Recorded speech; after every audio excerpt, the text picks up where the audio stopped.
Hello travelers, Boardman21 here, and it has been a long time since I've done a video for you guys, but I recently watched the Season 2 Tomes of Erased trailer while on the road, and what can I say, it caught my attention so much that now that I'm home for a little bit, I thought that I would do a video, a little react video to the trailer itself, just to look at some of the cool stuff that's coming in Season 2 for Last Epoch, and the quality of the trailer itself and talk about that a little bit. So without further ado, let's go ahead and start the trailer, which you've probably already seen, but like I said, we'll do a little reaction to it. You've come to the right place, traveler. And in this time, you can share in her embrace.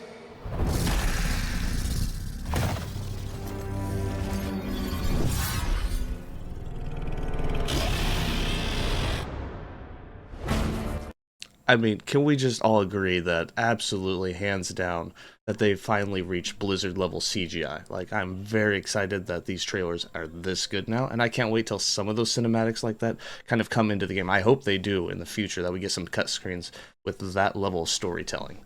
Like, that'll really, really dive you into the game a lot more.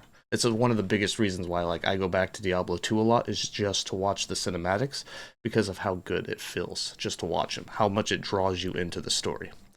But new faction, the Woven. What do we got here?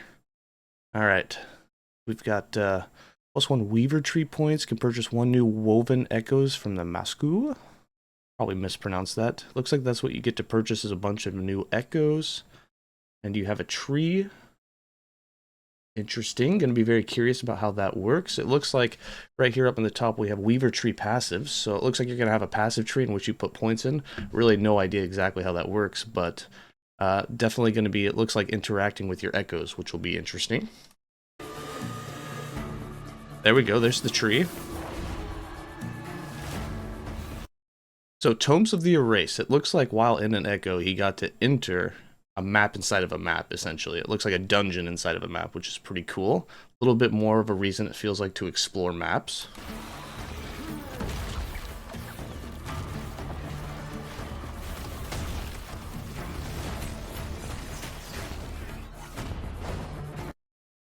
Whoa. Okay, so Follow the Outcast. So we're on Follow the Outcast timeline, and these echoes just look so much different than what I'm used to.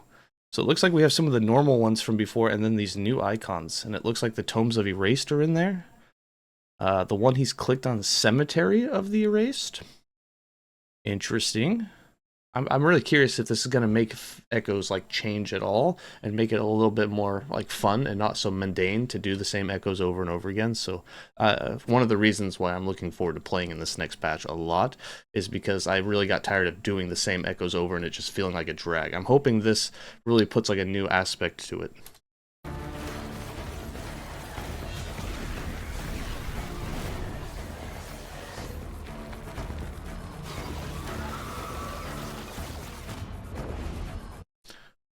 Alright, here's our Woven Echoes.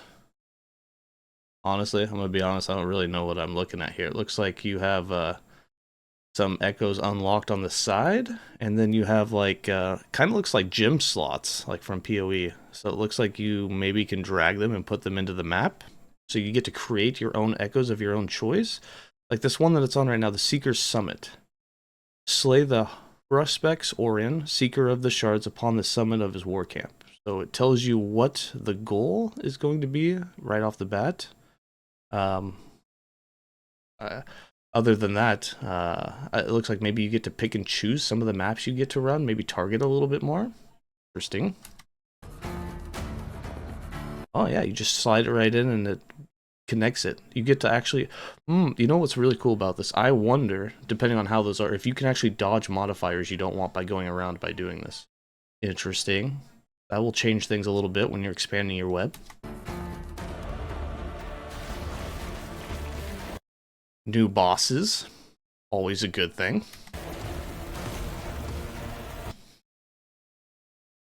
To be fair, I only played 2 days of the last patch. I still haven't even fought Aberoth. So there's already new bosses in the game I haven't touched, to be fair. I forgot the Sentinel's getting a complete rework. Yeah, very excited to see how much it's actually changing with that. The Sentinel, obviously, you guys know I love the auto bomber, so Sentinel's always been one of my favorite classes. I'll be curious if once we look, once they release patch notes and we look at the new skills or new whatever they've reworked, it's going to be interesting to see if I'm still going to want to play auto bomber or something else.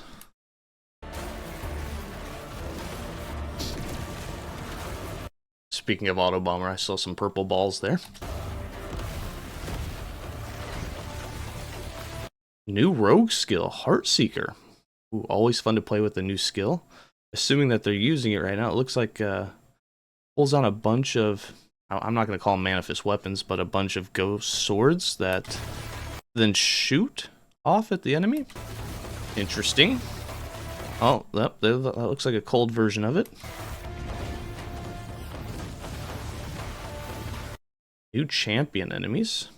How many are currently in the game? It's been a while since I've done champion enemies. I think there was like 3 different ones, right? I could be wrong about that, but nice that we're getting a bigger variety of them. New champion affixes. Cool. Interesting.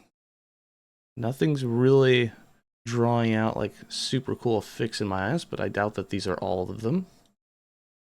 It's an interesting one on the bottom. Increased elemental critical strike chance.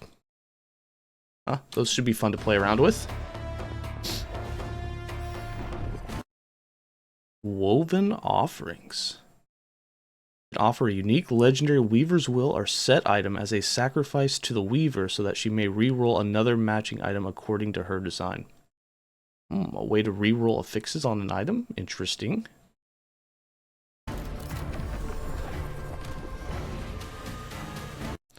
New crafting mats. Oh, go back. What do we got here?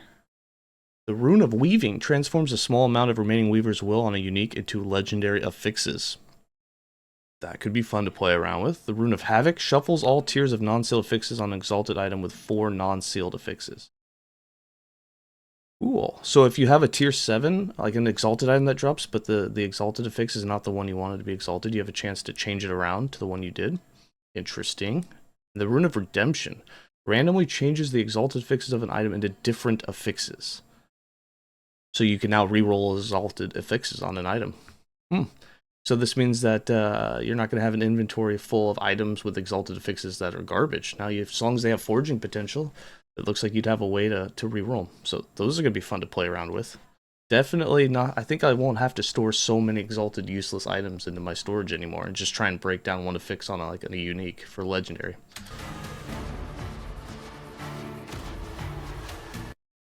New items and uniques. Sweet. Always fun to have a bunch of new uniques to play around with. What are these cocoons? Reveal by attempting to equip. We have a new way of identifying items. Okay. Interesting. I wonder what the cocooned stats are going to be. Cool. This is a big one. People have been asking this for a long time. You can now respec your mastery. You don't have to level up 3 sentinels to play all 3 masteries. So that's a big one. I think a lot of people will probably enjoy that. It'll be nice, especially when you have limited character slots on seasons.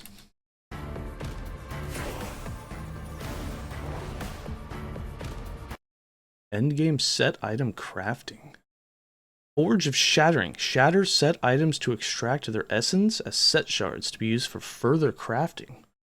Ooh. We can now craft with set affixes. Interesting. Curious exactly how that's going to work. I wonder if you'll be able to like make your own set items or craft those affixes on anything. Interesting. I wonder like what affixes you can get, or all of them. Interesting how that's going to work.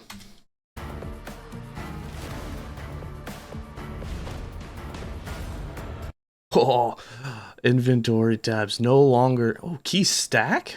Oh my god, keys finally stack?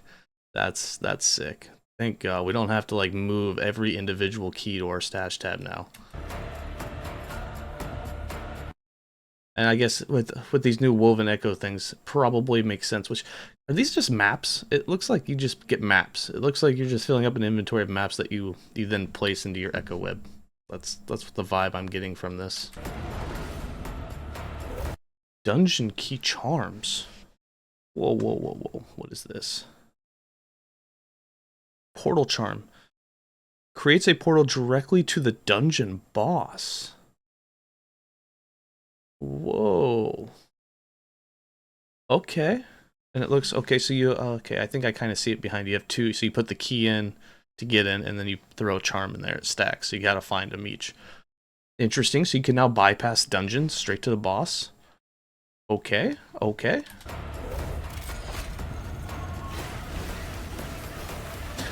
Not a big fan of WASD, anyways. Aberoth balance changes. Probably a good time for that. I still haven't battled him. Hopefully we find... Oh my god. Now we have Uber Aberoth. Oh boy. Oh boy. We have Ubers in the game. This will be interesting. Maybe I should battle the original first.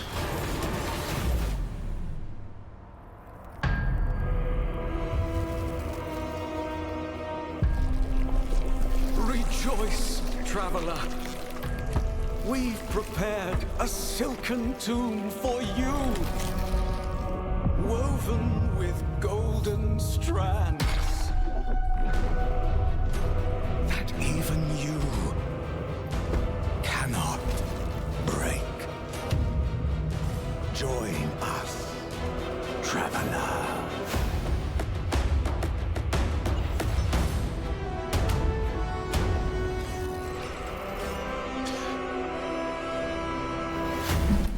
I mean, God, the trailer's so good.